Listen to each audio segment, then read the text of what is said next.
Hi, everybody. It is Tuesday. Um, got out of the house. I wanted to tell. Okay, so yesterday I was telling you about um, that dream I had, and where I was talking, and then that white semi truck, and then when I come down here at the park and I did that video. After I ended the video, what was coming down the road here was what looked like the same exact white truck that I was driving in my dream. I looked at it as it was driving by. I'm like, my goodness, that's the same truck. I wonder if there's something telling me something, right? That, because we get messages and everything around us. And so I go home and I think even showed you a video of images. I went and took some more today as I'm out. I kind of like looking every day because it seems like there's something changing every day.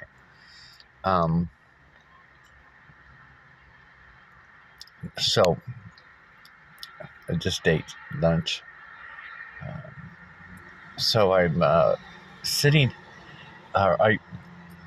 Today when I woke up, I can't even remember exactly what was going on, but it was kind of energetic, excitement, and I remember saying right before I woke up, "Send Moses," or "Get Moses out of here," or something like that. Um, I don't know. It was Moses. I was saying Moses, or let's go get Moses. There was something about Moses. And see, the thing about yesterday's vision is that when I pulled this big truck up and this woman was with me, and I don't know if it was just any woman or if it was like on an energetic, spiritual kind of level. Meaning she just popped into my truck. She was just sitting there because I don't remember, when I dropped off the trailer of this truck, because I was driving on the road and I was like thinking, oh, because I've never drove truck, but I watched on TV and I was like, oh, am I supposed to log this in? Am I supposed to log my time as I'm driving down the road? And then next thing you know, she's popped in. She's right there. And she's like, are you ready? Are you ready? And I go, ready for what? The rapture? And she goes, and she didn't really say anything. She just looked at me like the terminology that I was using was foreign to her. Then I got to thinking, well, is it foreign, or am I not saying it right, or is it that?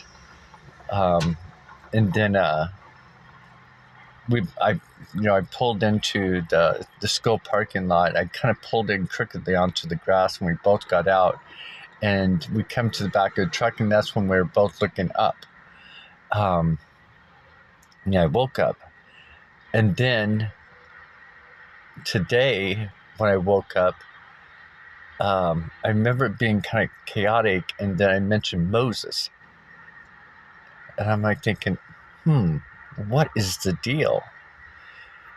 So again, and then I've been doing some notes and drawings, which I'll show you later on a video at home. And that way I can show you actually on my body what I'm seeing and what I come up with. It's like a pyramid. Remember, I think it's the 3 pyramids of Giza. It's the Orion's belt. Now, the interesting thing about Orion's belt is it's got those 3 pyramids, right? Which it shows Orion is a hunter. Now, when we look at the 3 pyramids, and I'm going to show you because I showed you a big eye right there earlier on the video, but I think there's another eye somewhere around here. I think it might be right in there. I seen it a couple of days ago, but it's a smaller eye. So my nose, right, is like a form of a pyramid. So the smaller pyramid. And then you got three. You got a big pyramid, a medium-sized pyramid, and a small pyramid.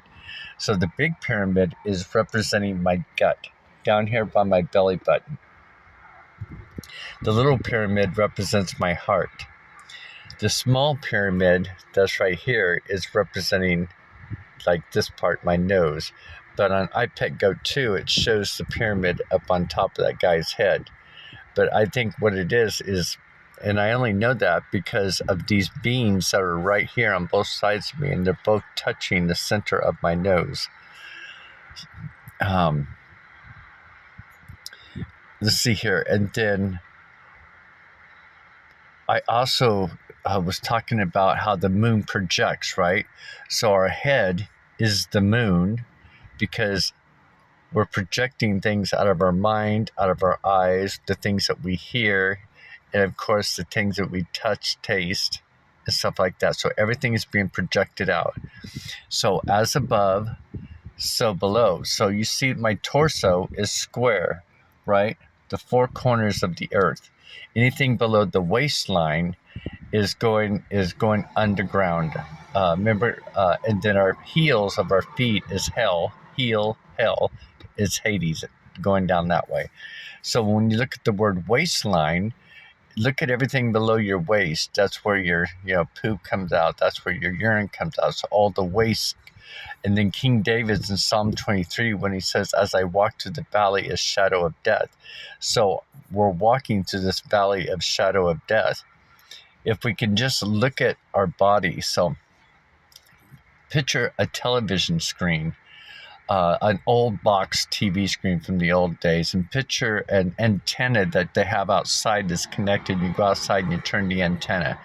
Well, that antenna looks like a cross, right?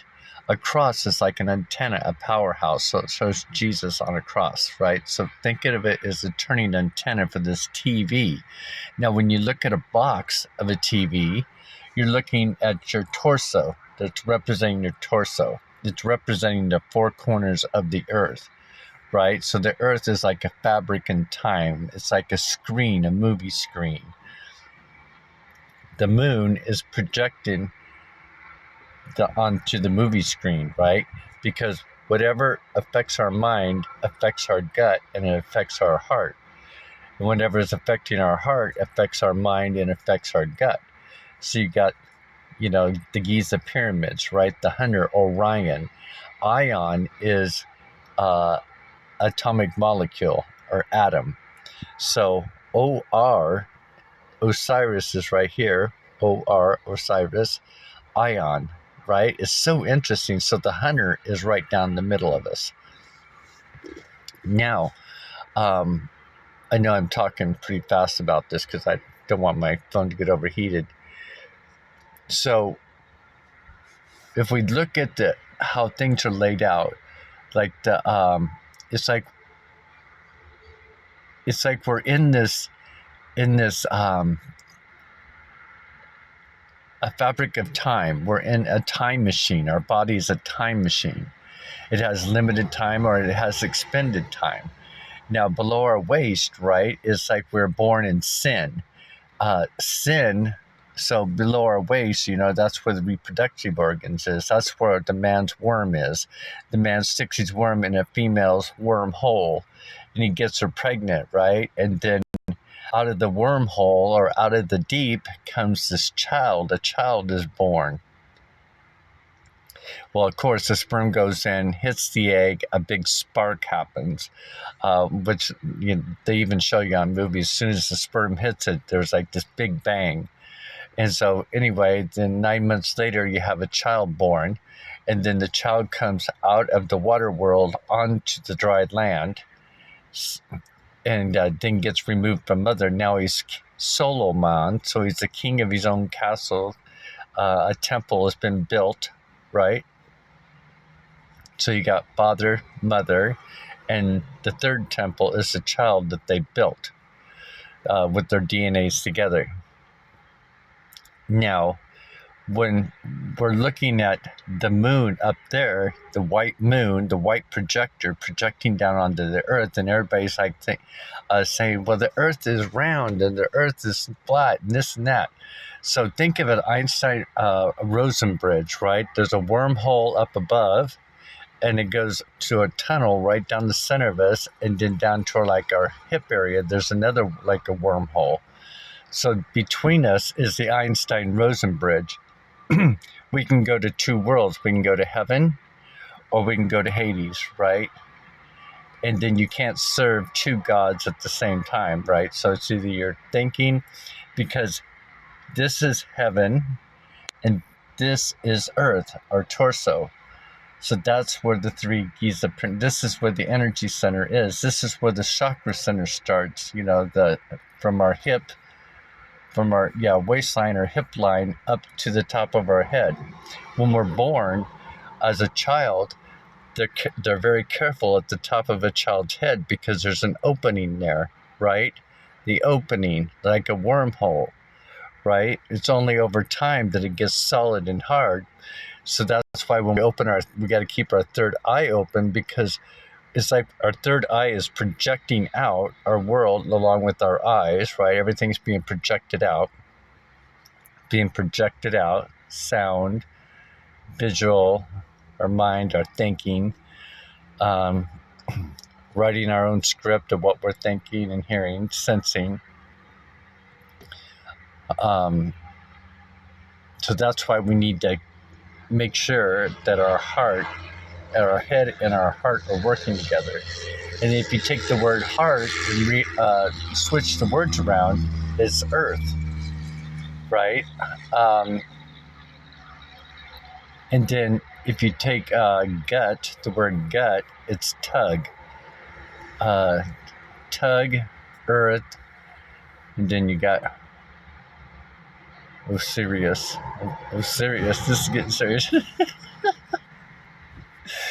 But I think it's very fascinating, because I think that the thing about not getting stuck in time, because I think about that, because in Nostradamus's book, it shows him closing the book, and then it shows the next kind of like drawing where it's the golden age, and the book is opened with nothing written in it, right? It's like a reset, a restart.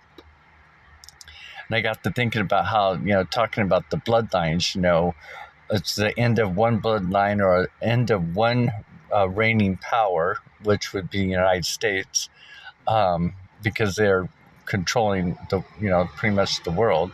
So it's the end of one empire. That's the word. The ending of one empire and the beginning of another. Lord Jesus comes back and seals up, those negative, bad people that haven't paid attention or followed or done any works, seals them up. It's like throwing them back into the toy box, and then it's restarted. And then once people start, having children and blooming again, it's like they probably get taken out of the toy box and come out and restart their life again. And probably that's when we come in not knowing about past lives or any of that. We come in not knowing. It's like a restart, a reset to give you another chance. Probably keep giving you chances over and over until you can make it out and realize that your world is a projection. So when they go as above, so below, right? Look at the Islamics, right? They have this big square black cube, and they're sitting around it in these rings that are all around the black cube. Now think of a television set. Think of a box.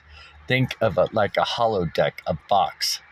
And then inside of it, this box. So your body is time and this is space. So I could be walking up and down the street here. So, I was born in sin, right below the belt. So sin is a sign, think of a sperm or, a heartbeat or whatever. Or riding the waves, a sign. And then you got sign, meaning time. So we're born in time, like a time machine. And then we're able to move through space and time. The space that we're in in time is so interesting because it makes you wonder, are we really going anywhere, or are we just in this simulated computer thing, like, they're trying to show us in the Matrix? And I think there's other couple, even Jamaica or whatever that movie is, but it shows they die and they come back, and they come back as somebody else, or that perhaps that's why so many people go, I'm more of a female, I'm more of this, I'm more of that, because they've come back so many times. But it's all about, I think, and then spiritual leaders, I remember them always talking about how we're from other planets and other parts of the galaxy, probably from the mere other world. So remember I was showing you my face paint, or my picture this way, and then my picture upside down next to it. It's like the yin and yang sign. So I'm standing in this world, but for me to get to the next world, I have to be able to do a flip. It's like I was talking about Jack Sparrow coming out of Davy's locker, or he has to rock the boat and then flip the boat over to get into the other world, to transfer over to the next timeline, or the new world, perhaps. And then you've got Alice in Wonderland going down the hole, where she's going straight down like this, as her dress is acting like an umbrella. And then when she gets to the bottom, she has to flip over to be right side up. So I think that's also another thing too, of a terminology too, is the other world, the other timeline is actually probably above us, upside down. And maybe that's why they're always looking down on us. I don't know. It's pretty interesting. Or the mere effect. But anyway, I think going through the Einstein-Rosen bridge, I think it's from us opening up the top of our head. Remember the cone on iPad Go 2? That cone that's on top. Remember on Daniel's grave, at his tombstone, he's got this big, like, cone, like a funnel cone on top of his head, or on top of his grave, or his big tombstone. And that's interesting too, because they still worship Daniel over there in those countries. But if we look at that, and we look at the cross the Christians worship, right? The cross going straight down and over the temple, then over the heart. So it looks like one of those outside antennas that, stand really tall. You go out and you turn it, right? So when I turn my body this way, I can hear a different vibration in a ring. I can pick up a different tune from this way. When I'm in my meditation, if I sit a certain direction, I sit there and I'll rock back and forth while I'm in my meditation. But if I turn slightly different way, I'll stop rocking. I don't know if you've ever experimented with yourself in meditations and stuff with sound. Like if I'm sitting from east to west, I always have this high-pitched noise, right? But if I'm got my ears from north to south, I have a very low tone. So it's very interesting. And that goes for the cross, right? The cross is tuning in, right? You're tuning it in to the airwaves. The Islamic box is actually the television set, right? With the ring. The ring is the screen. So picture my face in the middle of my chest. It's going to look like a TV because I have 2 arms and 2 legs as a stand for a TV box. So it's what we're projecting out. It's very interesting. I know it's a really wild concept for a lot of people to understand, but it takes away this whole theory of the flat, round earth. It takes away the whole theory that we are actually in a simulation playing these parts. But I think our true bodies, like I was saying in my vision, how I had the exact same body. My nails were a lot, I know my toenails were a lot newer and stuff. I think what's happening is my body, our original bodies are sitting up in a stasis somewhere, and we are in some type of mental stasis, or kept alive in whatever body that we have, and we're actually been sucked into this. Our consciousness has been sucked into this like game world. And I think the reason why some people, probably the 1% bloodlines, know about it because they don't want to leave it, because they can get away with anything in this realm, unless something happens on the other side, that they'd have to pay for their role in this book, in this chapter, perhaps. Maybe they might get consequences from after that. But I just want to put out there that, that's why I think they show us the holodeck. That's why they get us to show us all these different things to, like the Twilight Zone, get us to look at our surroundings and not be part of the world. Be in the world, but don't be a product or of the world. Yeah, but anyway, thanks for listening to me. I hope you guys enjoyed that. I hope it kind of opened your eyes to looking at yourself differently. Because, when I woke up this morning, I'm thinking, I'm projecting everything that I'm doing. I'm projecting out from my head. So the projector's the moon. My heart is the earth, the four corners, right? And I've got the, my gut, the solar plexus is the sun. So it's like the sun in my gut, the solar plexus. Remember, I was showing you in my belly button where it looks like it's beaming out. So that would be the solar plexus, the sun. And it's the third chakra, third chakra. The note is mi. So it goes do, re, mi. So me, we're born of the sun. Isn't that interesting? Because that's where the umbilical cord gets removed, or gets, separated. So we're born of the sun. And then we're in this time machine, and we're projecting our time, our reality, our movie, our play. I wondered if that's, by doing all this and recognizing all this gets us written in this book of life, or this, and maybe the book of life is a tree of livings. So interesting. Have a wonderful day, everybody. I want to take a look really closely at my face. My neck is stiff. I woke up with a stiff neck too, but it's kind of interesting. Yesterday was a rapture, or a dream about kind of like me mentioning rapture. And maybe she meant taken away, or maybe she was saying taken away or something. I'm not sure. I really can't remember what she said. And then today I woke up going Moses. So, very interesting times.